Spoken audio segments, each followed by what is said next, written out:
Next on WVUA 23 News, cooler temperatures are on the way. I'll have more on your forecast and weather. Bama Against Bullying held its 9th annual fundraising event, how the campaign used fashion and arts to bring awareness to bullying. And November is National Diabetes Awareness Month, how you can stay informed on the disease and your health. WVUA 23 News starts right now. This is WVUA 23 News.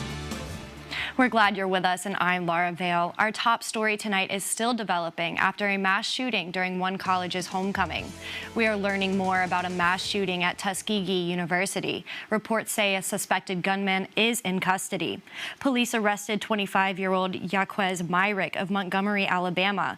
Investigators say Myrick allegedly was leaving the scene of the shooting when officers stopped him. Police say he had a handgun with a machine gun conversion device in his possession. The shooting happened Sunday morning on the last day of homecoming week. The gunfire killed 18-year-old Latavian Johnson of Troy, Alabama. 16 people were hurt, including a dozen people who suffered gunshot wounds.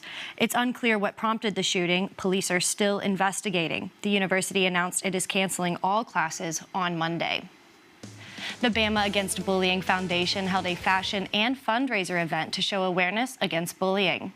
Kids, women, and men were styled by local boutiques in latest designs to take a stand against bullying. The models walked down the runway with friends or by themselves in their favorite store's clothes and struck poses for a good cause. Bama Against Bullying holds this fundraiser every year. Love fashion, love music, like I said, the arts, and we just want everybody to come have a good time and leave with something of value, like I said. The clothes were provided by local boutiques all the way from Birmingham to Tuscaloosa. The 9th annual fundraising event hosted by Bama Against Bullying take place today. WVUA 23's Callie Cassidy went to the event to speak to the community about how they spread awareness. Callie? Laura, it was a packed house tonight at the River Market. Hundreds of people showed up in support of the Bama Against Bullying Foundation in hopes of spreading some awareness. Bama Against Bullying Foundation held their 9th annual fundraiser tonight. The event was a fundraiser fashion show to help bring awareness about bullying via fashion and the arts. Founder of Bama Against Bullying, Barbie Perry, said bringing the community together helps spread the word. So we bring the whole community together to try and make this amazing event, but mainly to get the message out, to take a stand against bullying, to do better, to be better out in the world. Kids and adults both were able to participate in the fashion show, where they wore local boutiques' latest designs on the runway. They also had many local singers and dancers to perform at the event. But the main focus was to prevent bullying. You know, if we can save one life, one child's life, or one adult life, like we've done our job. So it's very important that we get this message out, and this is a great way to get it out, you know, in the community. Perry said the main goal of the fundraiser was to leave with something of value and take what you learned and share it with others. To find out more information, you can head over to social media at Bama Against Bullying or online at bamaagainstbullying.org. Laura. Thank you, Cassidy. A Tuscaloosa native and student at the University of Alabama is featured in a national ad campaign. Brody Alexander is a first-generation student at UA and is featured in Where the Legends Are Made campaign. Alexander's interest in engineering and robotics connected him with faculty who support his academic journey. He credits UA's research opportunities with propelling his career. Other first-generation students, I want them to know that they can achieve anything, and that it doesn't have to hold them back in their lives ever. And I think that, you know, in that way, that was probably one of the big reasons that I was chosen. And it's also something that I'm very passionate about. Alexander hopes other students find their own paths at UA like he did. Turning now to weather, WVUA 23's Molly Starr joins us with your Veterans Day forecast. Molly, will people see rain this week still? Yes, Laura. So looking at tonight, we've got some showers moving through into the very early hours. Waking up, there might still be a few showers out there to start off your work week and your Veterans Day, but through those afternoon hours, not only do the showers clear out, but the rain clears out as well. And by your evening hours, you should expect to see maybe a chance of sun, and the next few days are looking a little bit better, and we're getting cooler temperatures, but I'll have more on your forecast in just a few minutes. Fire crews are battling wildfires on the West Coast and in the Northeast this weekend, with thousands of acres burned and millions of people under a red flag warning. Rick Damigella has the latest. Firefighters are gaining ground on a massive wildfire in Southern California, burning since Wednesday, scorching more than 20,000 acres.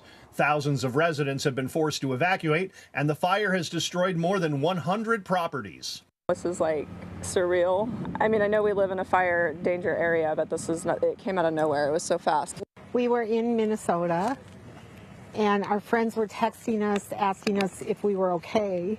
And I think they didn't want to tell us, but they knew that our house was on fire. CAL FIRE officials say they finally made some headway over the weekend thanks to favorable weather conditions. With the work that's been completed by our firefighters and the improved weather conditions, we're optimistic and confident in our ability to engage all areas of the fire. Across the country, residents in the Northeast are also dealing with fire danger. Nearly 12 million people remain under a red flag warning as dry, windy conditions sparked a brush fire in a Brooklyn park on Friday. It's scary. It's a little nerve-wracking. I was just hoping that the whole park didn't set fire. Not far away, an 18-year-old New York State Forest Ranger volunteer died Saturday while responding to a wildfire near the New York-New Jersey border. And on Sunday, New Jersey officials charged a man with arson who they say fired an illegal shotgun round that sparked a wildfire that burned more than 350 acres in Jackson Township. I'm Rick Damigella reporting. The fire broke out Wednesday morning and exploded in size with the arrival of dry, warm, and gusty northeast Santa Ana winds, forcing thousands of residents to flee. The University of Alabama Board of Trustees met Friday. One of the items on the agenda was the approval of the new basketball facility at Coleman Coliseum. That includes a basketball training and player development facility expansion. Work is already underway at the new facility next to Coleman, but the trustees had to approve the next phase of work. You know, as a whole, we just talked about the University of Alabama as a place of excellence. I mean, that is our mantra. And we have to have facilities like this to make sure, yes, we are excellent in academics, but we're also excellent on the court. This is going to allow our student athletes in those sports to be the best that they can be and provide that training for them. It's really what we all expect out of a University of Alabama experience. The construction of the facility began during the summer and is expected to be completed by 2026. The Walker County Christmas Toy Drive has begun. You can drop off toys at the Chamber of Commerce of Walker County in the Civic Center downtown anywhere between now and December 5th. The toys will benefit Georgia hurricane victims. For more information, call 205-384-4571. It's National Diabetes Month, and the CDC estimates more than 38 million Americans have diabetes. Experts say millions who have it are undiagnosed. It's a common disease that results in a person's blood sugar being too high and can lead to long-term health conditions. Doctors say early detection and intervention is critical to slow or even prevent diabetes progression. For a long time, diabetes, hypertension were both known as what are called silent diseases, meaning they are affecting your body and causing long-term damage before you start to have a lot of physical symptoms. We would all be a lot happier treating and preventing it than we would be dealing with the consequences of uncontrolled diabetes or other medical conditions. Smith says managing your weight by having a healthy diet and doing 30 minutes of cardiovascular exercises 5 days a week can reduce risk of type 2 diabetes. Coming up, President-elect Donald Trump is applying pressure to the next GOP Senate Majority Leader, what agreements he wants Republicans to make, and former President Jimmy Carter is making history again. What is his work that's being recognized through award nominations? Those stories and more when we return.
President-elect Donald Trump says he wants the Senate to expedite the appointment of his cabinet. He posted on social media today that any Republican who wants to be Senate Majority Leader must agree to recess appointments.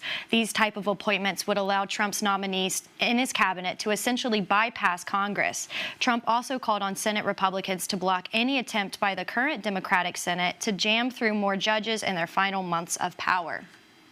Following the presidential election of 2024, Democratic Senator Bernie Sanders criticizes the party for its loss. The senator appeared on CNN to speak about what went wrong for the DNC during the election. Sanders says the party abandoned the working class and handed the election to Donald Trump. When addressing the future of the progressive movement, Sanders says the message needs to reach average workers. So if you're an average worker out there, you're saying, hey, I'm working longer and longer hours, going nowhere in a hurry, worried about my kids, and yet the people on top have never had it so good. Where is the Democratic Party? Are they prepared to stand up? President-elect Donald Trump and President Joe Biden will meet Wednesday at the White House. According to a White House statement, the meeting will take place in the Oval Office. Supreme Court Justice Sonia Sotomayor isn't going anywhere. People close to Sotomayor say she has made it clear that she has no plans to step down. One person said the 70-year-old is in great health and, quote, the court needs her now more than ever. There have been calls from some on the left for the court's seniors liberal to resign so President Biden could try to name a successor before President-elect Trump takes office. While Democrats currently have a slim majority in the Senate, there's no guarantee they could confirm a nominee before Republicans take control in January. Once again, former President Jimmy Carter is making history. On Friday, Carter received his 10th Grammy Award nomination for the spoken word album, Last Sundays in Plains. The nomination comes about a month after Carter turned 100 years old. The album features some classic songs such as America the Beautiful and Amazing Grace, and it includes recordings from Carter's Sunday school lessons he's given. Carter has won 3 Grammys, and if he wins this time, he would become the oldest ever Grammy winner. It's time to salute and thank those who have served or are actively serving in the armed forces.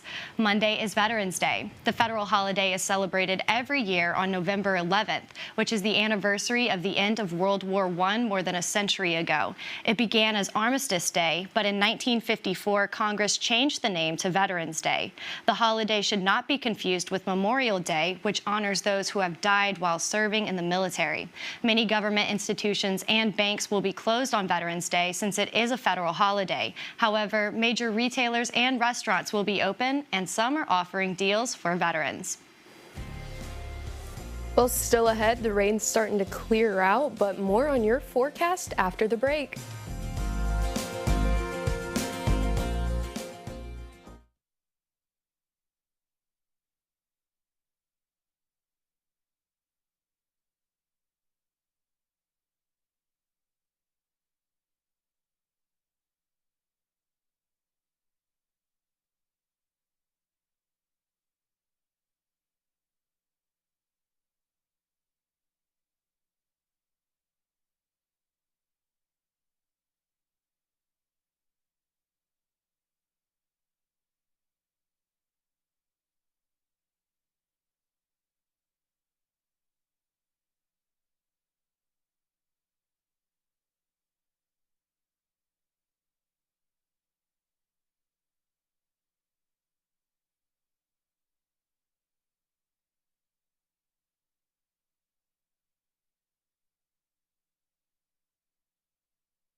Well, happy Sunday. Well, our temperatures are looking really nice, although it is 10 p.m. at night, so it's a little bit cooler out there.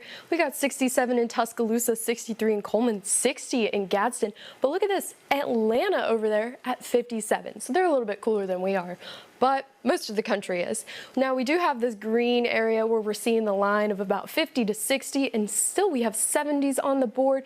We have 45s, we have 28s, 29 over in Aspen, so they're feeling a little bit cooler than we are. Well, we had showers this afternoon, this morning, and most of those have cleared out, so not much on the radar right now. Now, if it's not ground clutter, it could be a shower. And if it's producing any precipitation, it might not be hitting the ground, but it's still being picked up by the radar. It really just depends where you're at within the radar scope. Well, let's take a look at what we have coming towards us. So this is about our current time. We've got some showers that could move across very early, about 8:30 in the morning. Most of those should be gone. You could still see a shower lingering around, but as we move into your Monday afternoon, about 4:30, even the clouds have cleared out. So it should have some sun, but even into your evening hours and very early Tuesday, we could see those showers clear out until our next chance of rain on Wednesday. So the expected rain ahead. We have some showers clearing out from tonight into tomorrow morning, so those showers should be gone by about noon, I would say. And Tuesday, dry. Wednesday, we have PM showers again into Thursday morning, very similar to what we'll see tonight into tomorrow or what we saw last night into this morning, just a line of showers continuing to move through the area. Well, let's take a look at our temperature trend. We've got a cold front coming. Now, with this cold front, that's where we could see that rain moving through, but the biggest news with this is our temperatures are going to start actually feeling like fall. We've got 78 tomorrow, 76 Tuesday, and then a drop, 70 on Wednesday, Thursday, and Friday, and look at our lows. We're going to drop into the 50s, a little bit warmer on Thursday, but we could see 40 as our low for the night by Friday. So what's tomorrow looking like? You're going to drop the kids off for school. You got chance of those showers continuing in the morning. Temperatures rising back up to those mid 70s. Could reach a few degrees warmer, a few degrees cooler. But again, the next few days are going to look really nice. We're going to have that cool down coming Tuesday into Wednesday. Now, granted, we'll have that chance of rain continuing on that Wednesday, Thursday afternoon. However, take a look at Friday into the next weekend. We've got 70s, 40s for the lows, mostly sunny skies, and while it might not be fall-like temperatures, it's going to feel a lot cooler than it is now. And Laura, it's going to be great. Good. We need some cooler temperatures in here. Yes, I'm fully ready to get into the 60s, 50s, so I'll take 70s. I will too, and I'll take some of this rain right now too. Yeah, you know? it's feeling kind of nice, a little It is. dreary. Yeah, it is nice. Yeah. All right, well, WVUA 23 sports anchor Nathan Brown is in for a look at your sports. Nathan, good evening. Good evening, Laura. Alabama last night, they ran all over the LSU Tigers. We'll break down what that statement win means for the Tide. And head coach Christy Curry claimed a milestone win at the capstone. We have highlights from Alabama's win against Troy coming up in sports.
Good evening, I'm Nathan Brown, and we are wrapping up another week of college football. What a wild ride it has been. I mean, every week it's left us on the edge of our seats, and yesterday was no different. Let's take a look at how things shook out after all the madness in this week's AP poll released earlier today. Texas jumps up to 3. Tennessee moves up a spot to 6. Now, Alabama is back in the top 10 and 9. The Crimson Tide now have 4 wins against current top 25 teams. No other team in the country has more than 2. Ole Miss is right behind them after their dominant win against Georgia, and the Bulldogs take the biggest hit in the rankings after their loss.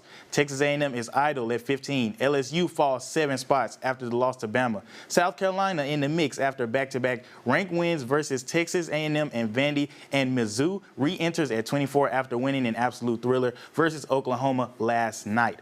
But of course, the big one was the beatdown in Baton Rouge, and WVUA 23 Sports' Hunter Brantley was there for it all.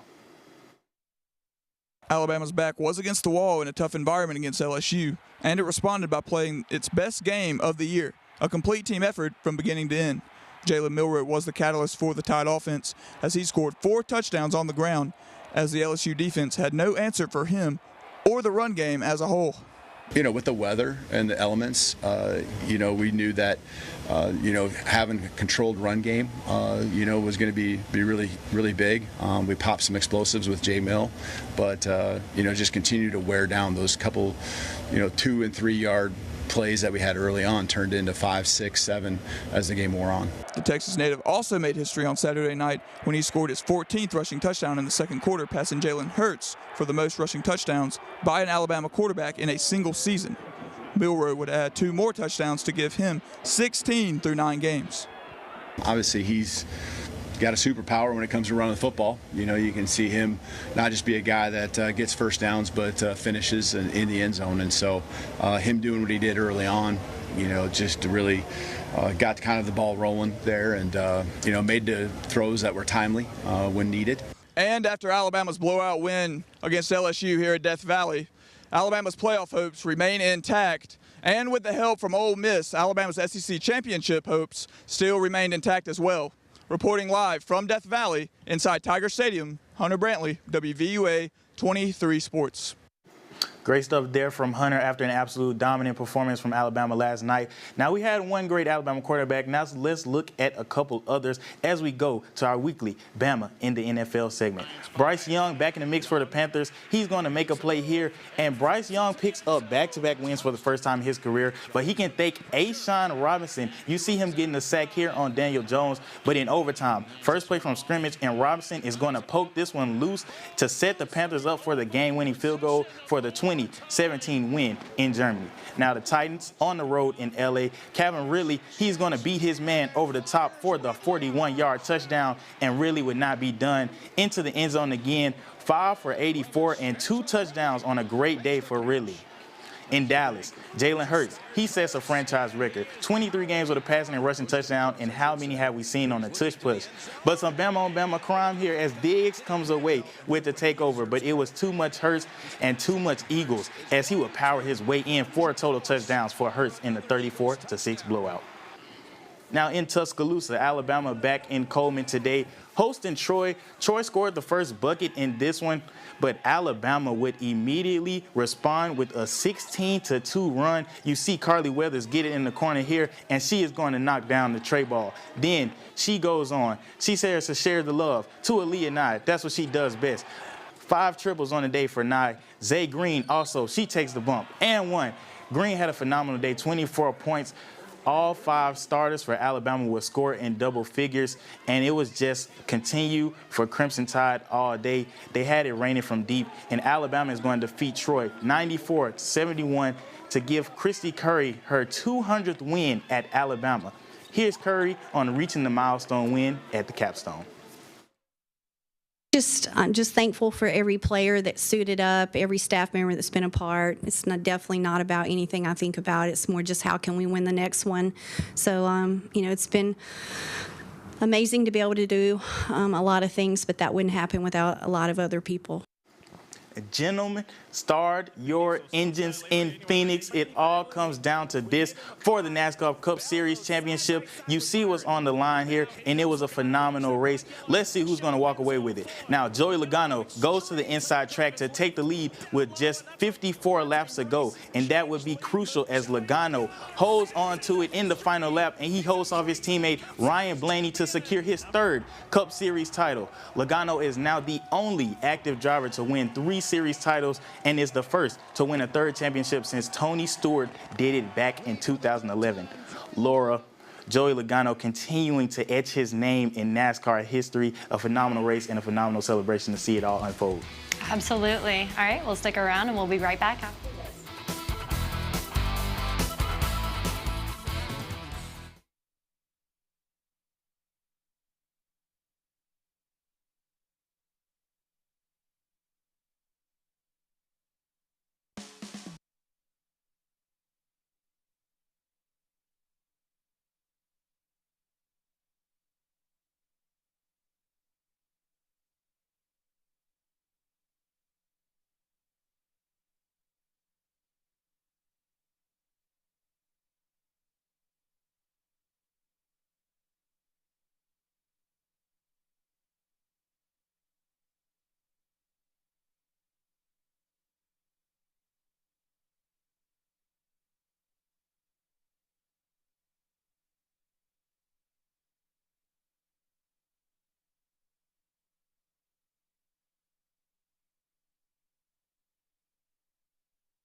The 98th Macy's Thanksgiving Day Parade in New York City is less than 3 weeks away. This year, 6 new featured character balloons will debut. Check out this sneak peek from the test flight of balloons. They include Disney's Minnie Mouse and the Elf on the Shelf, Gabby, Goku by Dragon Ball, and Spider-Man.